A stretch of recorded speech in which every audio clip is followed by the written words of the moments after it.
Student special video ये जो है ये +1 +2 पंजाब बोर्ड विच जो कर रहे हो स्टूडेंट लिए है।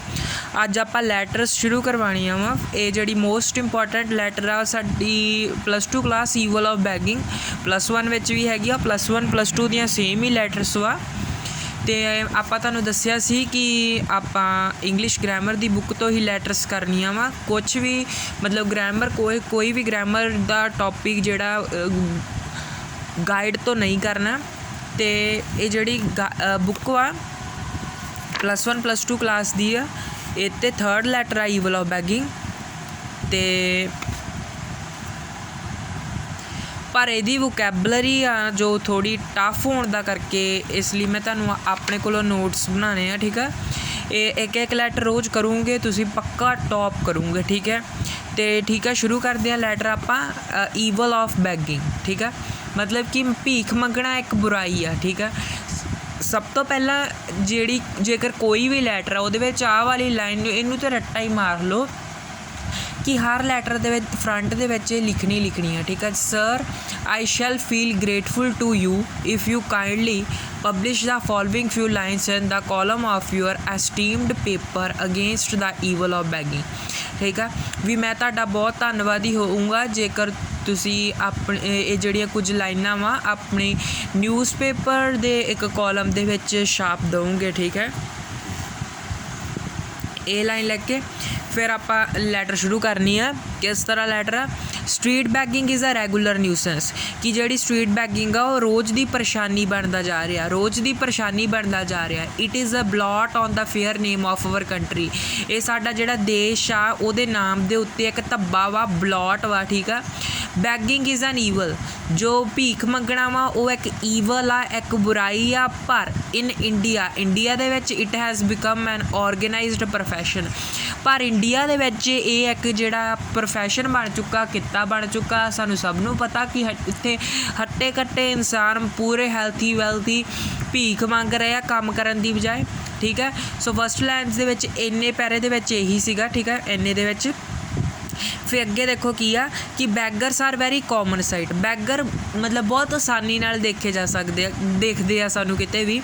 They can be seen everywhere, असीं इन्हां नूं किते भी देख सकते हैं। स्ट्रीट्स दे विच बैगर हुंदे आ, एट मार्केट दे उत्ते, हिस्टोरिकल प्लेसिस मतलब किसी इतिहासिक जगह दे उत्ते जिथे इकट्ठ होवे उत्थे बैगर हुंदे ही हुंदे आ।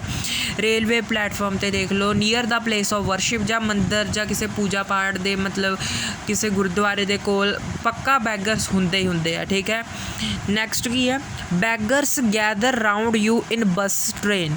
ठीक है, असीं देखिया वा कि जदों असीं बस स्टैंड दे विच जां बस दे विच भी हुंदे आ तां बैगर साडे आले दुआले भिखारी साडे आले दुआले खड़े हो जांदे, मंगण लग जांदे आ। ठीक है, वैन बैगर नैक्सट कित्थे गए सी, फिर बाद विच इत्थों तक तुहानूं समझ लग गया होगा कि क्या सारियां लाइनां कॉमन आ। ते अगे तो जे तुहानूं कोई मतलब कि टफ भी लगूगी लाइन उन्होंने तुसीं स्किप कर सकते हैं। ठीक है, चलो मैं तुहानूं आप ही आह वाली लाइन स्किप करा दी है। ठीक है, थोड़ी कॉम्पलीकेटेड जी तुहानूं लगूगी, नाले इहदे नाल वड्डी भी ज़्यादा हो जानी लैटर। आह वाली लाइन देखो, अनफॉर्चूनेटली ठीक है बदकिस्मती नाल इन अवर कंट्री गिविंग एल्म्स मतलब भिक्षा देना जां जिद्दां आपां भिखारी नूं देईदा जो उहनूं एल्म्स कह दिंदे आ। Unfortunately in our country giving alms is believed to be a part of religion. ठीक है, इनू मतलब कि मन्निया जाता वा एक पार्ट मन्निया जाता पाठ पूजा का, जां कह सकते हैं कि इनू मतलब कि एक देखा जाता वा कि धर्म दे नाल देखा जाता कि हाँ ये चंगी गल मतलब कि ये रब नूं दिन्ने असीं, इदां दा लोकी सोचदे आ, इनू दान पुन्न समझदे आ, इदां दा कुछ। ठीक है, कह सकते हैं unfortunately in our country giving alms is believed to be a part of religion. ठीक है, the most painful thing is that ज़्यादा दुख वाली गल तो यह आ कि most of the beggar are able bodied. ठीक है, ज़्यादा दुख वाली गल यही आ कि ज़्यादातर जिहड़े भिखारी हुंदे वो ऐन तंदरुस्त एबल बॉडीड होंगे। ठीक है, they can do manual labour मतलब कि वो मैनुअल लेबर कर सकते हैं, मतलब कि वो काम कर सकते हैं। ठीक है, अपने हत्थां दे नाल काम कर सकते हैं, अपनी मेहनत कर सकते हो, इन्ने एबल बॉडीड होंगे आ। ਇਹ ਦੇਖ ਕੇ ਦੁੱਖ ਹੁੰਦਾ ਵਾ, ਇਸ ਕਰਕੇ ਉਹਨੇ ਕਿਹਾ ਕਿ the most painful thing is that, ਕਿਉਂਕਿ ਜੇ ਕੋਈ ਚੱਲ ਵਿਚਾਰਾ ਅੰਗਹੀਣ ਆ ਜਾਂ ਇੱਦਾਂ ਦਾ ਉਹ ਤਾਂ ਚੱਲ ਮੰਗੇਗਾ ਹੀ, ਪਰ ਜੇ ਕੋਈ ਏਬਲ ਬੋਡੀਡ ਹੈ ਉਹਨੂੰ ਤੰਦਰੁਸਤ ਵੀ ਮੰਗੂਗਾ ਅਤੇ ਇਹ ਦੇਖ ਕੇ ਦੁੱਖ ਹੁੰਦਾ ਪਿਆ ਵਾ। ਠੀਕ ਆ, they can do manual labour if they desire so, ਜੇ ਮਤਲਬ ਕੀ ਕਹਿੰਦੇ ਉਹ ਚਾਹਵੇ ਤਾਂ ਉਹ ਮੈਨੂਅਲ ਲੇਬਰ ਕਰ ਸਕਦਾ, ਆਪਣਾ ਕੰਮ ਕਰ ਸਕਦਾ, ਪਰ they find it more easy to live on other people hard earned money. ਪਰ ਅੱਜ ਕੱਲ੍ਹ ਜਿਹੜੇ ਇੱਦਾਂ ਭਿਖਾਰੀ ਆ ਉਹਨਾਂ ਨੂੰ ਜ਼ਿਆਦਾ ਸੌਖਾ ਲੱਗਦਾ ਕਿ ਅਸੀਂ ਕੰਮ ਕਰਨ ਨਾਲੋਂ ਜ਼ਿਆਦਾ ਸੌਖਾ ਉਹ ਭੀਖ ਮੰਗਣਾ ਸਮਝਦੇ ਕਿ ਅਸੀਂ ਹੋਰਾਂ ਦੇ ਮਤਲਬ ਕਿ ਹੋਰਾਂ ਦੇ ਪੈਸੇ ਦੇ ਨਾਲ ਹੀ ਪੜੀ ਜਾਈਏ। ਦਿਸ ਈਜ਼ੀ ਗੋਟ ਮਨੀ, ਇਹ ਜੋ ਆਸਾਨੀ ਨਾਲ ਉਹਨਾਂ ਨੇ ਪੈਸਾ ਕਮਾਇਆ ਵਾ, ਉਹ ਕੀ ਕਰਦੇ ਇਸ ਪੈਸੇ ਦਾ, ਦੇ spend on drinking and gambling, ਉਹ ਇਹਦੀ ਸ਼ਰਾਬ ਪੀਂਦੇ ਆ, ਉਹ ਇਹਦਾ ਜੂਆ ਖੇਲਦੇ ਆ। ਠੀਕ ਆ, ਦੀਸ ਬੈਗਰਸ, ਇਹ ਜਿਹੜੇ ਭਿਖਾਰੀ ਆ, ਇਨਕਰੇਜ ਉਤਸ਼ਾਹਿਤ ਕਰਦੇ ਆ ਆਪਣੇ ਬੱਚਿਆਂ ਨੂੰ ਵੀ, even their children to beg, ਕਿ ਉਹ ਵੀ ਮੰਗਣ ਆਪਣੇ ਬੱਚਿਆਂ ਨੂੰ ਵੀ। ਤੁਸੀਂ ਦੇਖਿਆ ਹੋਣਾ ਕਾਮਨਲੀ, ਠੀਕ ਆ, ਇਹ ਸਾਰੀਆਂ ਕਾਮਨ ਹੀ ਗੱਲਾਂ ਵਾ, ਇਹ ਯਾਦ ਕਰਨ ਦੀ ਲੋੜ ਨਹੀਂ ਹੈਗੀ, ਬਸ ਰੀਡ ਹੀ ਕਰਨ ਦੀ ਲੋੜ ਹੈ ਇੱਕ ਵਾਰੀ। ਠੀਕ ਆ, ਅਸੀਂ ਦੇਖਿਆ ਹੋਣਾ these beggars encourage even their children to beg, thus this so called charity, ਮਤਲਬ ਕਿ ਇਹ ਬਹੁਤ ਜ਼ਿਆਦਾ ਜਿਹੜੀ ਇੰਨੀ ਮਤਲਬ ਕਿ ਇੰਨਾ ਮਤਲਬ ਕਿ ਇਸ ਤਰ੍ਹਾਂ ਦਾ ਜਿਹੜਾ ਦਾਨ ਦੇਣਾ ਇਹ ਕੀ ਆ, ਇੱਕ ਮਤਲਬ ਕਿ ਬਹੁਤ ਜ਼ਿਆਦਾ ਬੁਰਾਈ ਆ। ਠੀਕ ਆ, ਇੰਨੀ ਜਿਹੜੀ ਘਟੀਆ ਜਿਹੜੀ ਇੱਕ ਦਾਨ ਦੇਣਾ, ਇਹਨੂੰ ਅਸੀਂ ਦਾਨ ਦੇਣਾ ਹੀ ਕਹਿ ਦਿੰਦੇ ਹਾਂ। ਇੱਕ ਬੁਰਾਈ, ਬਹੁਤ ਵੱਡੀ ਬੁਰਾਈ ਆ ਕਿ ਜਿਹੜੇ ਮੰਗ ਕੇ ਆਪਣਾ ਜਿਹੜਾ ਪੈਸਾ ਉਹ ਸ਼ਰਾਬ ਪੀਂਦੇ, ਉਹਦੀ ਡਰਿੰਕਿੰਗ ਕਰਦੇ ਆ, ਗੈਂਬਲਿੰਗ ਕਰਦੇ ਆ, ਆਪਣੇ ਬੱਚਿਆਂ ਨੂੰ ਵੀ ਇਨਕਰੇਜ ਕਰਦੇ ਆ। ਠੀਕ ਆ, ਕਿ ਤੁਸੀਂ ਭੀਖ ਮੰਗੋ, ਫਿਰ ਉਹਨਾਂ ਦਾ ਵੀ ਪੈਸਾ ਲੈਂਦੇ ਆ। ਠੀਕ ਆ, ਅੱਗੇ ਦੇਖੋ, the need of the hour is that this social evil must be put to an end। ਠੀਕ ਆ, ਸਮੇਂ ਨੂੰ ਇਹੀ ਜ਼ਰੂਰਤ ਆ ਕਿ ਇਹ ਜਿਹੜੀ ਸਮਾਜਿਕ ਬੁਰਾਈ ਆ, ਠੀਕ ਆ, ਇਹਨੂੰ ਕੀ ਆ, ਇਹਦਾ ਖਾਤਮਾ ਕੀਤਾ ਜਾਵੇ। ਠੀਕ ਆ, ਇੱਥੋਂ ਮੈਂ ਤੁਹਾਨੂੰ ਸਕਿਪ ਕਰਾਤੀ ਹੈ, ਇਹਦੇ ਨਾਲ ਲੈਟਰ ਵੱਡੀ ਵੀ ਹੋਣ ਡਈ ਆ ਅਤੇ ਕਈ ਬੱਚਿਆਂ ਨੂੰ ਇਹ ਲਾਈਨ ਸੌਖੀਆਂ ਵੀ ਲੱਗਣੀਆਂ। ਠੀਕ ਆ, ਜਿਹਨੇ ਲਿਖਣੀਆਂ ਲਿਖ ਲਿਓ, ਜਿਹਨੇ ਨਹੀਂ ਲਿਖਣੀਆਂ ਉਹ ਸਿੱਧੇ ਆਹ ਵਾਲੀ ਲਾਈਨ ਲਿਖ ਕੇ ਆਹ ਵਾਲੀ ਲਾਈਨ 'ਤੇ ਆ ਜਾਓ।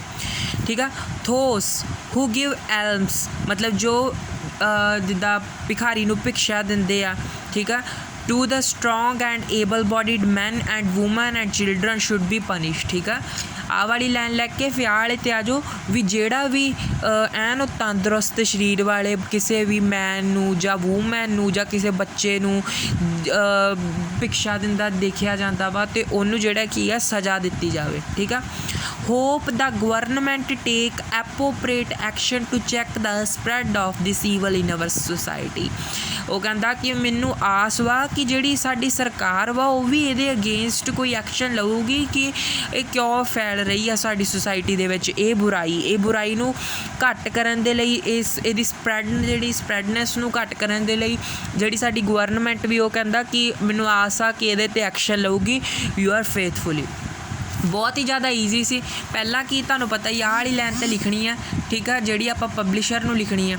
ਫਿਰ ਨੈਕਸਟ 'ਤੇ ਕੀ ਆ ਕਿ ਇਹ ਰੋਜ਼ ਦੀ ਪਰੇਸ਼ਾਨੀ ਬਣ ਗਿਆ ਸਾਡੇ ਦੇਸ਼ ਦੇ ਨਾਂ 'ਤੇ, ਧੱਬਾ ਬਣ ਗਿਆ, ਇੰਡੀਆ ਦੇ ਵਿੱਚ ਇੱਕ ਪ੍ਰੋਫੈਸ਼ਨ ਬਣ ਗਿਆ, ਬੈਗਰ ਕਿੱਥੇ ਕਿੱਥੇ ਦੇਖੇ ਜਾਂਦੇ ਆ।